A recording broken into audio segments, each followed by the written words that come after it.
मैंने कहा नीला पटका पहन के तो बहुत लोग आएंगे, जय भीम का नारा भी बहुत लोग लगाएंगे, लेकिन जब आपको जरूरत होगी और आपकी तरफ आंख उठेगी और आपके अधिकारों पे हमला होगा तो सिर्फ भीम आर्मी और आजाद समाज पार्टी आएगा। वही असली नीले वाला है, वही असली नीले को आगे बढ़ाने वाला है।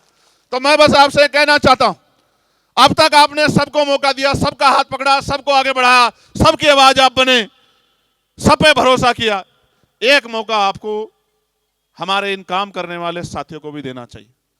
और अगर आपने एक मौका इनको दे दिया, मैं आपको लिख के देता हूं कि ना फिर आपको किसी और झंडे की जरूरत पड़ेगी, ना डंडे की जरूरत पड़ेगी, ना नेता की जरूरत पड़ेगी, क्योंकि नेता मां के पेट से जन्म नहीं लेते, नेता संघर्ष से पैदा होते हैं। और भीम आर्मी ने संघर्ष करके नेता तैयार किए हैं। जिनको कल तक नकारा जाता था, आज उनको बड़े बड़े नेता फोन करके कहते हैं कि हम पे अपना आशीर्वाद बना के रखना। जो बाबा साहब अम्बेडकर कहते थे आपको बिजली फ्री दे देंगे, पानी फ्री दे देंगे, रोटी अनाज दे देंगे, लेकिन आपके बच्चों को एजुकेशन नहीं देंगे, क्योंकि एजुकेशन सवाल को जन्म देती है। और जिस दिन आपके बच्चों को शिक्षा का अधिकार मिल गया और मुफ्त शिक्षा मिल गई और गुणवत्तापूर्ण शिक्षा मिल गई, आप याद रखना आपका रास्ता कोई नहीं रोक सकता। इसका उदाहरण डॉक्टर बाबा साहब अम्बेडकर है कि ये ना चाहते हुए भी बाबा साहब अम्बेडकर संविधान सभा में भी गए और कानून मंत्री भी बने।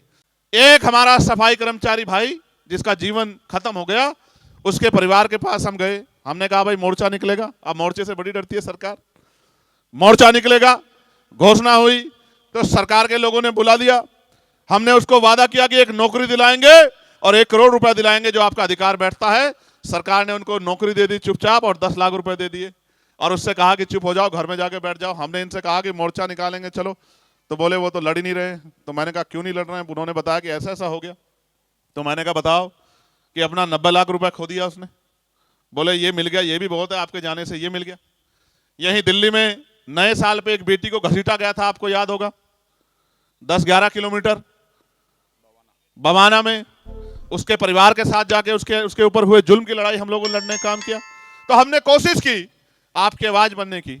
अब आप कोशिश करो हमें ताकत देने की। अगर आपने ये कोशिश कर ली, भाई सेंसर वहां खड़े हैं, मैं जिम्मेदारी से कह रहा हूं, अगर आपने ये कोशिश कर ली और अगर आपने एक मौका बड़े पैमाने पे नहीं छोटे पैमाने पे भी आजाद समाज पार्टी को दे दिया, भीम आर्मी को दे दिया, तो आप याद रखना, जब मैं अपने यहाँ चुनाव लड़ रहा था मुझसे कहते थे क्या करेगा अकेला चंद्रशेखर? तो मैंने कहा था कि डॉक्टर अंबेडकर भी अकेले थे, मान्यवर काशीराम साहब भी अकेले थे और चंद्रशेखर भी अकेला। एक मौका मिलने दे तो बताऊंगा पार्लियामेंट में, अगर इस नीले पटके वाले ने अपनी अलग पहचान ना बनाई तब आप कहना। और आज आप देखो कि पार्लियामेंट जब चलती है, मैं ऑस्ट्रिया गया, इटली गया, मैंने एक संकल्प किया था पूरा करने का। हमारे धर्मगुरु हैं संत रामानंद जी महाराज जो शहीद हो गए थे, उनकी उस धरती पे जाके नमन करने का मैंने संकल्प लिया था। मैं वहां गया, वहां की बहनों माओ से मिला, सोच रहा था क्या जानती होंगी मुझे, तो बोलती है कि भाई हम अपने फोन में सनसेट टीवी देखती रहती हैं कि कब हमारा भाई पार्लियामेंट में हमारे लिए बोलेगा। आप ये बताओ, आप भी सुनते होंगे और बहुत सारे लोग तो ये कहते हैं कि हमने पार्लियामेंट टीवी को इसीलिए यूट्यूब पे सब्सक्राइब किया कि हमारा भाई वहां बोलता है हम उसको सुनते हैं। आप ये देखो, भोजन माता, आशा, आंगनबाड़ी, सफाई कर्मचारी, ठेके पे कर्मचारी, सरकारी कर्मचारी, दिल्ली सिविल डिफेंस वाले, कोई ऐसा, पुलिस के लोग, दिल्ली पुलिस हो चाहे देश की पुलिस, उनके मॉडर्नाइजेशन की बात, होमगार्ड की, ग्राम के चौकीदार की, सब लोगों की बात, नौजवानों की बात, रोजगार की बात, महंगाई पे मार की बात जो जनता पे पड़ रही है, सारी आवाज हमने पार्लियामेंट में उठाने का काम किया। और आज ये हालत है कि कल तक कोई जो जय भीम नहीं बोलता था, अब मैं पार्लियामेंट में जाता हूं तो ऐसा लगता है सारे जय भीम वाले हो गए, इधर वाले भी और इधर वाले भी। एक दिन तो मैं गया, अभी एक विवाद हुआ, तो मैं गया तो वहां के कर्मचारी आए मेरे पास, मैं अंदर बैठा कुछ लिख रहा था, बोले आज तो आपकी पार्टी के बहुत सारे सांसद आए हैं। तो मैंने कहा कि यार अभी तो चुनाव भी नहीं हुआ, सांसद कहां से बन गए बहुत सारे? तो बोले बहुत सारे लोग नीला पटका पहन के घूम रहे हैं।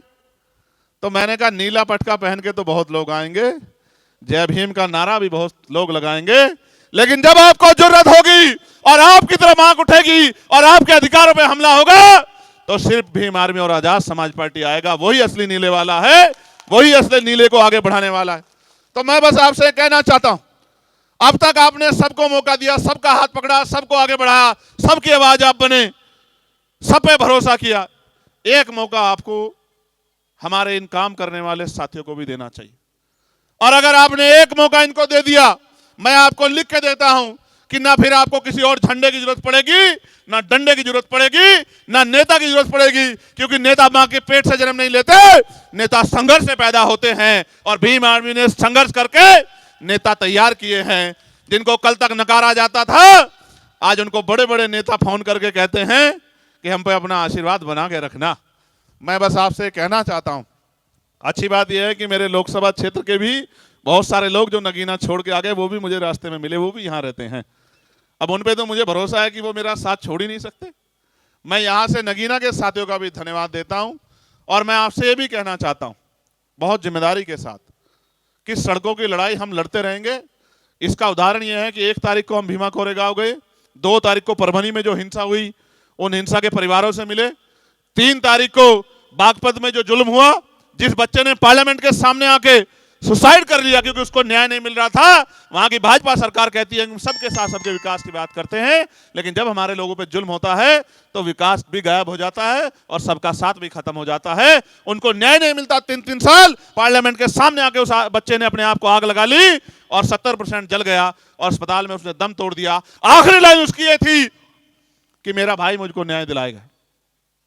तकलीफ होती है, दर्द होता है कि उतनी शक्ति नहीं है, लेकिन मैं आपसे कह रहा हूं, अभी मैं परभनी गया, वहां सोमनाथ सूर्यवंशी की पीट पीट के पुलिस ने हत्या कर दी और उसके गम में हमारे एक नेता वोकाड़े साहब उस दुनिया में नहीं रहे। महिलाओं को पीटा, नौजवानों को पीटा, बहनों को पीटा, घर में घुस के बच्चियों को पीटा सरकार के इशारे पे। तो हमने कहा 17 से मोर्चा निकलेगा। आप शक्ति देखो किसे कहते हैं। मैंने कहा 17 से पैदल मोर्चा निकलेगा परभनी से और मुंबई मंत्रालय तक। तो कल चीफ मिनिस्टर के यहां से फोन पहुंच गया कि 6 तारीख को, मैं झूठ नहीं बोलता, आप पता करा लेना, 6 तारीख को दोनों परिवारों को मुख्यमंत्री ने बुलाया है कि मुख्यमंत्री जिनसे मिलना चाहते। इतनी शक्ति का निर्माण आज आपने पूरे भारत में कर लिया है कि आपकी एक आवाज पे सरकारों को सोचना पड़ता है। आप ये सोचो, ये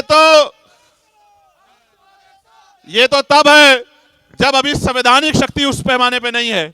आप ये सोचो जिस दिन संवैधानिक शक्ति होगी। और उत्तर प्रदेश में तो मैं चैलेंज करके कहता हूं, जिस तरह की मेहनत उत्तर प्रदेश के साथी कर रहे हैं, 27 के चुनाव में हम वहां की सत्ता आपके चरणों में लाकर रख देंगे। इस बात का भी मैं आपको विश्वास दिलाता हूं। लेकिन मैं आपसे कहना चाहता हूं कि आपका आशीर्वाद भी हमें मिलना चाहिए। मिलना चाहिए, नहीं मिलना चाहिए? देख लो, मदद करोगे नहीं करोगे? नहीं, दोनों हाथ उठा के बताओ। नहीं, दोनों हाथ से बात नहीं बढ़ेगी। अपनी अपनी जगह पे खड़े होके बताओ, मदद करोगे नहीं करोगे? अच्छा, 1 मिनट बैठ जाओ। आखिरी बात बता देता हूं, ये मेरे कान में इन्होंने कुछ कहा। आप देखो, मीडिया के साथी भी यहां खड़े, रिकॉर्ड कर लेना।